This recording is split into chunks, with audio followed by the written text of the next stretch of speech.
नमस्कार, मी डॉक्टर सुश्रुत तातेड. मी एक board certified plastic आणि कॉस्मेटिक सर्जन आहे आणि मी पुण्यामध्ये काम करतो.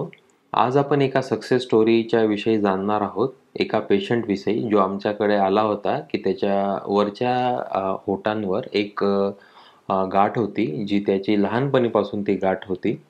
तो आमच्याकडे त्या गाठीची कंप्लेंट घेऊन आला होता आणि ती आम्ही ऑपरेशन करून आम्ही सक्सेसफुली त्याला चांगले रिझल्ट देऊ शकलो. जसं की तुम्ही फोटोत बघू शकता, त्या पेशंटच्या एकदम वरच्या लिपच्या मध्यभागी एक मोठी गाठ आहे आणि ती गाठ जी होती त्याला बऱ्याच दिवसांपासून त्या गाठीचा त्रास होता.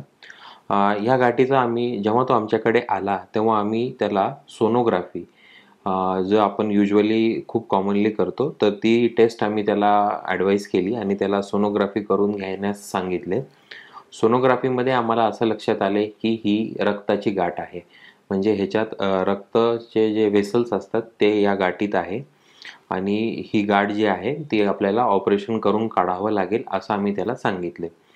तर आपण जेव्हा त्याचं ऑपरेशन केलं, त्या ऑपरेशनमध्ये आपण ती गाठ पूर्णपणे काढली आणि आपण हे प्रयत्न केला की त्याचा जे लिपचे जे फीचर्स आहेत किंवा त्याचा जो होटांचे जे आखीव रेखीव जे आपले फीचर्स असतात ते आम्ही खूप सांभाळण्याचा प्रयत्न केला आणि आम्ही त्यात यशस्वी झालो. जसे की आपण फोटोमध्ये बघू शकता, त्याचा जो वरचा होट आहे तो बिलकुल नॉर्मल दिसत आहे, नॉर्मल लोकांसारखा दिसत आहे आणि तो या रिझल्टवरून खूप आनंदी आणि खुश आहे. तर जेव्हा आपण ही गाठ तपासणीसाठी पाठवली तेव्हा आपल्याला लक्षात आलं की ही एक हिमॅन्जिओमा म्हणजे एक व्हॅस्क्युलर स्वेलिंग आहे, रक्ताची गाठ आहे. आता आपण हे काय असतं ह्याविषयी जाणून घेऊया. तर ही एक रक्ताची गाठ असते की जी लहानपणीपासून पण असू शकते. ही गाठ मोस्टली कधी-कधी वाढते सुद्धा, पण मोस्टली ही जशी आहे तशीच राहते. त्याच्यामुळे जेव्हा ही गाठ जर तुम्हाला असेल, तर ही गाठ एक तर चेहऱ्यांवर असू शकते. चेहऱ्यामध्येही कुठेही असू शकते. गालावर, होटांवर, डोळ्यांवर, डोळ्याच्या खाली अशा विविध जागेवर ही गाठ असू शकते. जेव्हा केव्हा तुम्ही अशा गाठीच्या तुम्हाला सामना करावा लागला किंवा तुमच्या जवळच्यांमध्ये अशी कोणती गाठ जर असेल, तर तुम्ही जवळच्या प्लास्टिक सर्जनशी कॉन्टॅक्ट करणं फार गरजेचं आहे. प्लास्टिक सर्जन तुम्हाला एक टेस्ट सांगू शकतो, जसे की सोनोग्राफी. कधी-कधी तो MRIसाठी सुद्धा तुम्हाला ॲडवाईस करू शकतो, पण ते फार क्वचित आणि फार कमी केसेसमध्ये आम्ही MRI वगैरे करतो. ह्या टेस्टमध्ये आपल्याला ही गाठीचं काय, ह्याच्यामध्ये काय आहे किंवा ह्याचं काय कंटेंट आहे ह्याविषयी आपल्याला जाणून घेता येतं. जर त्याच्यात व्हॅस्क्युलर स्वेलिंग म्हणजे त्यात रक्ताची जर ती गाठ असेल, तर त्या गाठीसाठी आपल्याला ऑपरेशन हा एकमेव पर्याय उरतो. ऑपरेशन हे प्लास्टिक सर्जन करून घेणं फार गरजेचं आहे, कारण की प्लास्टिक सर्जन जो आहे, तो तुमचं सौंदर्य टिकवण्याचा प्रयत्न करेल आणि कमीत कमी वन ठेवून हे ऑपरेशन चांगल्या रीतीने करण्याचा प्रयत्न करेल. आता या ऑपरेशनमध्ये काही कॉम्प्लिकेशन्स पण होतात, जे आपल्याला जाणून घेणं फार गरजेचं आहे. पण हे कॉम्प्लिकेशन्स जे आहेत ते फार क्वचित आणि फार कमी लोकांमध्ये होतात. ह्याच्यामुळे घाबरून जाऊ नये.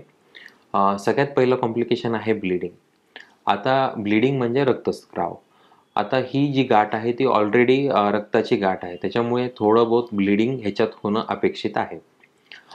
दुसरं जे कॉम्प्लिकेशन आहे आणि ते थोडं जास्त आपल्याला त्रास देतो, ते आहे स्वेलिंग म्हणजे सूज येणे. आता हा जो आपला लिप आहे, हा खूप सॉफ्ट टिश्यूने बनलेला आहे. त्याच्यामुळे ह्याच्यामध्ये जी स्वेलिंग असते ती थोडंसं दीर्घकाळ किंवा जास्त वेळ राहू शकते. काही लोकांमध्ये ही स्वेलिंग 2 महिने ते 6 महिनेपर्यंत सुद्धा राहू शकतं. त्यामुळे या दरम्यान आपल्याला संयम ठेवणं फार गरजेचं आहे आणि डॉक्टरांनी सांगितलेल्या गोळ्या आणि औषधे घेऊन आपल्याला थोडंसं वाट पाहावी लागेल आणि त्याच्यानंतर आपल्याला खूप चांगला रिझल्ट मिळेल. जसं की आपण या फोटोमध्ये पाहत आहोत. सुरुवातीला त्याच्या गाठ कशी होती ते पण तुम्ही फोटोमध्ये पाहत आहात आणि ऑपरेशन झाल्यावर तो किती कॉन्फिडन्सने फिरू शकतो आणि त्याचा जो लिप आहे किंवा वरचा जो ओठ आहे तो किती छान दिसतो आहे, हे पण आपण ह्या फोटोमध्ये पाहत आहोत.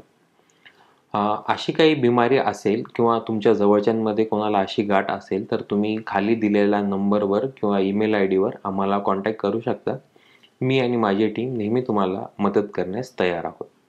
धन्यवाद.